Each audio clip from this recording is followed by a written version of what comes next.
Hey, what's up guys, Rihanna here, and in this video I'm gonna show you a decent setup on Tornado V3, and also I'm gonna show you how to set up your cube like a pro, so watch till end. Alright, here's a quick tutorial on setting up this cube. Just pull out the center cap, and there are two sets of rings. The outer numbers are for adjusting a spring tension, and that means how tight your cube feels. And the inner numbers are for adjusting axis distance, and that affects on corner cutting or anti-pop. Alright, for adjusting a spring tension, just pull out this ring thing like this, and then turn it clockwise. Just like that, and it has 5 different levels, and the larger the number, the tighter the cube feels. And the outer number that is corresponding to this notch shows you the current setting. For adjusting axis distance, turn it counterclockwise, and again it has 5 different settings, and the number 1 gives you the most corner cutting, and the number 5 gives you the least. And the inner number in this little hole shows you the setting.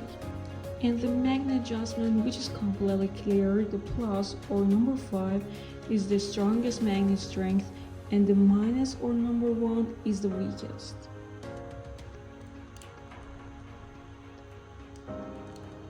Alright, I think here's the best part of this video, but before getting to this, I should recommend you something.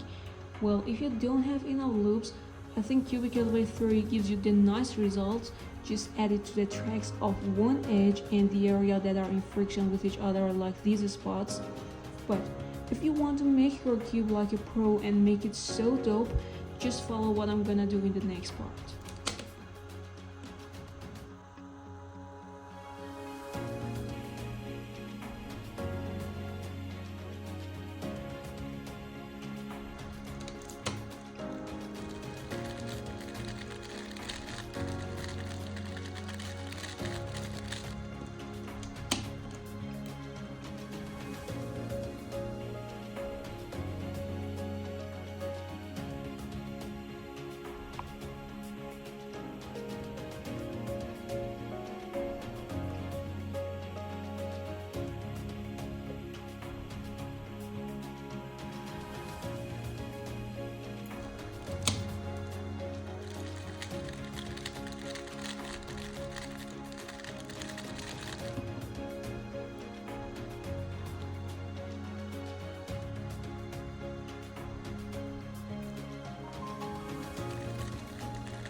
Alright, here's the final results, and this cube is so much good now. You should give this setup a try to understand what I was saying.